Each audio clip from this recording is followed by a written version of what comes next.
Musi project 1,50,000 కోట్లు 1,50,000 కోట్ల రూపాయలతోని Musi project చేస్తా అని మొదలుపెట్టిండు. మొదలు పెడితే మొత్తం వాళ్ళందరూ ఇల్లు కూలగొడతాను మొదలైండు. ఇక 16,000 ఇండ్లు ఉండే పేదవాళ్ళకి బుల్డోజర్లు పంపి వాటి మీద పెయింటింగ్ లేసుడు మొదలుపెట్టారు. వాళ్ళంతా లైన్ కట్టి మన తెలంగాణ భవన్కు మన పార్టీ ఆఫీస్కి వచ్చి అన్న మీరే మమ్మల్ని కాపాడాలంటే మేమందరం పోయినాం, చూసినాం. చూసి ఏం చెప్పినామంటే రేవంత్ రెడ్డికి కేసీఆర్ ప్రభుత్వం ఉన్నప్పుడు 16,000 కోట్లల్లా మూసీ ప్రాజెక్టు చేస్తామని చెప్పి మొత్తం రిపోర్ట్ తయారు చేసినాము. నీకు 10 రెట్లు ఎట్లా పెంచినావు రేటు? 16,000 కోట్లలో అయిపోయేదానికి 1,50,000 కోట్లు ఎందుకు అవుతుంది నీదు? వీళ్ళందరూ ఇల్లు కూలగొట్టే అవసరం ఏమున్నది? పక్కకు బందోబస్తుగా గోడ కట్టి వాళ్ళని బచాయించి యువతలకెళ్ళి చేయొచ్చు ప్రాజెక్టు. అట్లనే మేము తయారు చేసినాం, నువ్వు కూడా అట్లే చేయి, తక్కువ ఖర్చులా అయిపోతుంది. నీ దగ్గర పైసలు లేవు అంటున్నావు, ఏది అడిగినా కూడా పైసలు లేవు, ఏది అడిగినా కూడా నాకు అప్పు పుడతలేదు అంటున్నావు. కాబట్టి మరి తక్కువలో చేసే అవకాశం ఉంటే ఎందుకు వేస్తున్నావు అని చెప్పి లొల్లి పెట్టినాం. లొల్లి పెడితే కొన్ని రోజులు బంద్ పెట్టినట్టు పెట్టిండు. ఎంత కిరాతకుడు అంటే ఇవాళ ఏం చేసిండు ఎరికేనా? ఎప్పుడన్నా వాన పడితే ఇట్లనే 1908లో, ఈరోజు కాదు 1908 అంటే 117 ఏళ్ళ కిందట హైదరాబాద్కు వరదలు వచ్చినాయి మూసీలో. అప్పుడు నిజాం ఉండే. నిజాం ఏం చేసిండు, మళ్ళీ ఎప్పుడు ఇట్లా రావద్దు హైదరాబాద్కు వరదలు అని చెప్పి ఆ మూసీ మీద 2 చెరువులు కట్టిండు పెద్దవి. గండిపేట అంటాం చూడు మనం, ఉస్మాన్ సాగర్, హిమాయత్ సాగర్, ఆ 2 చెరువులు కట్టిండు. కట్టి ఎందుకు కట్టిండు? అవి బ్యాలెన్సింగ్ రిజర్వాయర్లు అంటారు వాటిని. పైకి వెళ్ళి వరద వచ్చినా అందులో ఆపుకొని నీళ్ళు ఆపుకొని కిందికి మెల్లమెల్లగా ఇడ్చుకుంటూ పోతే కిందికి సిటీ మునగదు. అంటే ఏం చేయాలి? వాతావరణ శాఖ కూడా చెప్తాడు వచ్చే వారం పెద్ద వర్షం, రేపు ఎల్లుండి పెద్ద వర్షం పడేటట్టు ఉంది అని చెప్తారు. చెప్తే ఏం చేయాలి గవర్నమెంటు? ముందు ఆ చెరువు మొత్తం ఖాళీ చేయాలి, సగం అన్న ఖాళీ చేయాలి. దబ్బన వర్షం పడితే కూడా పైకి వెళ్ళి నీళ్ళు వస్తే కూడా సిటీ మునిగిపోకుండా కింద పేదోళ్ళకి ఇబ్బంది కాకుండా ఆ చెరువుల నీళ్ళు ఆపుకుంటాం. ఒక్కొక్క గేట్ ఎత్తి కిందికి మెల్లమెల్లగా ఎత్తిమినాన్గా కిందికి నీళ్ళు ఇడిచిపెడతాం. ఎవడైనా చేసేది కదే. అది అయినా ప్రభుత్వాలు కూడా అధికారులు చేయాలి. కానీ రేవంత్ రెడ్డి ఎంత కిరాతకుడు అంటే నిన్న కావాలని తెలుసు ఆయనకు, నిన్న క్లౌడ్ బర్స్ట్ ఉంది, వర్షం పడుతుందని వాతావరణ శాఖ చెప్పింది. చెప్తే కూడా కావాలని మూసీ ప్రాజెక్టు చేయాలంటే ఆడ ఇండ్లు మునగాలి. నేను అనుకున్నట్టు మూసీలో 1,50,000 కోట్లు కొల్లగొట్టాలంటే వీళ్ళని ముంచాలని చెప్పి చెరువు ఖాళీ చేయకుండా కావాలని అట్లనే నింపిపెట్టి ఇవాళ ఎగ్దం ఒకటేసారి 15 గేట్లు ఎత్తిండ్రు. ఎత్తవరకు ఏమైంది? ఇలా ఇమ్లీబాన్ బస్ స్టాండ్ మొత్తం మునిగిపోయింది. మొట్టమొదటిసారి చరిత్రలో ఇమ్లీబాన్ బస్ స్టాండ్కి ఎప్పుడైనా నీళ్ళు వచ్చినాయి? ఇదివరకు మనం పోలేదా? ఇమ్లీబాన్ బస్ స్టాండ్ చూడలేదు ఇదివరకు. ఇవాళ అది కూడా మునిగింది. ఎందుకు? ఒక్కటే కారణం. ఏం చెప్పదలుచుకున్నాడు రేవంత్ రెడ్డి?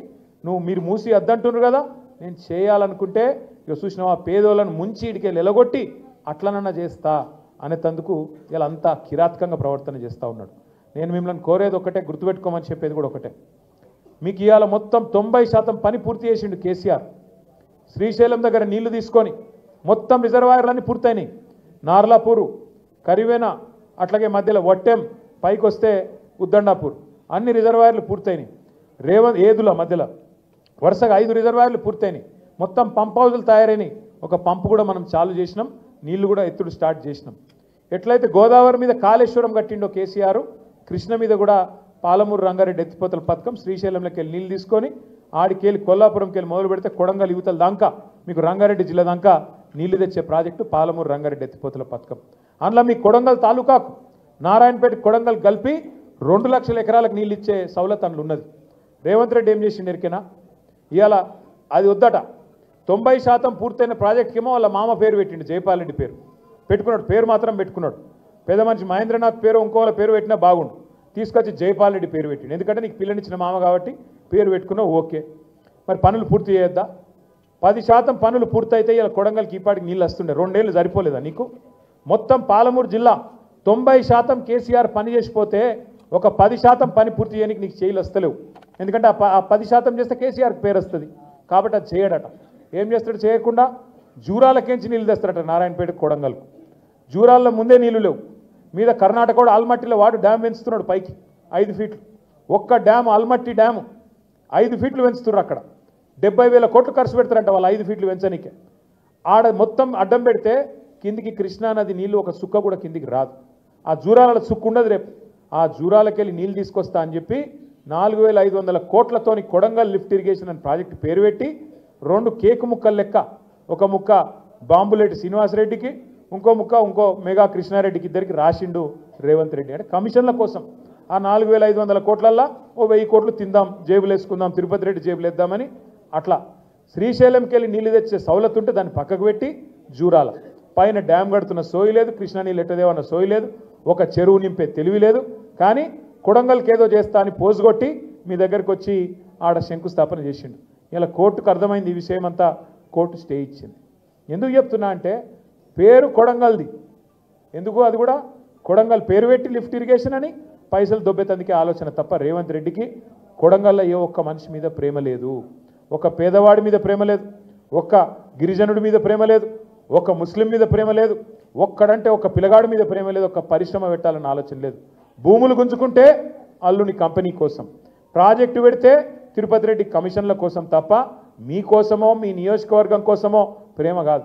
ప్రేమ ఉన్నోడైతే మీ భూములలో తొండలు గుడ్లు పెట్టాయని మాట్లాడతాడా ఎవడన్నా? అన్నం పెట్టిన కొడంగల్కు సున్నం పెడతాడా ఎవడన్నా? ఇలా గంత దుర్మార్గుడు రేవంత్ రెడ్డి. అందుకే నేను మిమ్మల్ని కోరుతున్నా, దయచేసి ఆలోచించమని చెప్తా ఉన్నా. ఈ రకమైన మనుషులు, ఈ రకమైన వ్యక్తులు ప్రజాస్వామ్యానికి మంచిది కాదు, కొడంగల్కే కాదు ప్రజాస్వామ్యానికి మంచిది కాదు. తప్పకుండా వీళ్ళకి బుద్ధి చెప్పాలంటే, మళ్ళీ గులాబీ జెండా జైత్రయాత్ర మొదలు కావాలంటే, ఇంతకుముందు మా యాదగిరి అన్న అన్నాడు ఈసారి మరి మా నరేందర్ రెడ్డికి ఈసారి ప్రమోషన్ ఇవ్వాలి అని. నేనేమంటున్నా, నరేందర్ రెడ్డి ప్రమోషన్ ఇవ్వాలంటే ముందు మీరు కొడంగల్లో మన ఎమ్మెల్యేని గెలిపియానా లేదా? గెలిపిస్తారా లేదా? మరి కొడంగల్ గెలిచి మనం అట్లనే మిగతా అన్ని గెలిస్తేనే కదా మళ్ళీ కేసీఆర్ గారు ముఖ్యమంత్రి అయ్యేది. మరి కేసీఆర్ గారు ముఖ్యమంత్రి కావాలన్నా వద్దా? మళ్ళా కావాలనా? పక్కానా? మరి పక్కా అంటే కొడంగల్ నుంచే జైత్రయాత్ర మొదలు కావాలి. తప్పకుండా మళ్ళొక్కసారి బరిగీసి నిలబడి కొట్లాడి గెలవాలి. మీరు చాలా దూరంకి వెళ్ళి ఇంత వర్షం పడుతుంటే కూడా వచ్చిర్రు. మీ అందరితో నేను కోరేది ఒకటే, ముఖ్యంగా మా గోపాల్ గారు, ఇంకా మిగతా మండల పార్టీ అధ్యక్షులు దామోదర్ రెడ్డి గారు, మీరు అందరితో కూడా, చాంద్ బాషా గారు, ఇంకా అందరితో కూడా, జరా పాపం లేడీస్ ఉన్నారు, ఫస్ట్ వాళ్ళని ఫోటో దిగనియరు, మిగతా వాళ్ళు ఇటు రండి, ఇట్లా వచ్చి ఇట్లా పోతే అందరం దిగుతాం. నేను 2 కాదు 3 గంటలు ఉన్నట్టు ఇక్కడనే ఉంటాను మీకోసం. కానీ మీరు గంత దూరంకి వెళ్ళి వచ్చిర్రు, ఫోటో దిగాలనుకుంటే వాళ్ళు ఇట్లా రండి, షేక్ హ్యాండ్ ఇర్రి, కలువురి, పార్టీలో జాయిన్ కానిరి, అయ్యి ఇటువంటి చిన్న పిల్లలతో వచ్చిన వాళ్ళు ముంగట రానిర్రి, జర్ర మీరు ఆగం చేయకూడదు, తమ్ముళ్ళు మీరు జరుగుర్రి, ఇక్కడ కూర్చున్న వాళ్ళు కూడా జరుగుర్రి. జై తెలంగాణ. Thank you.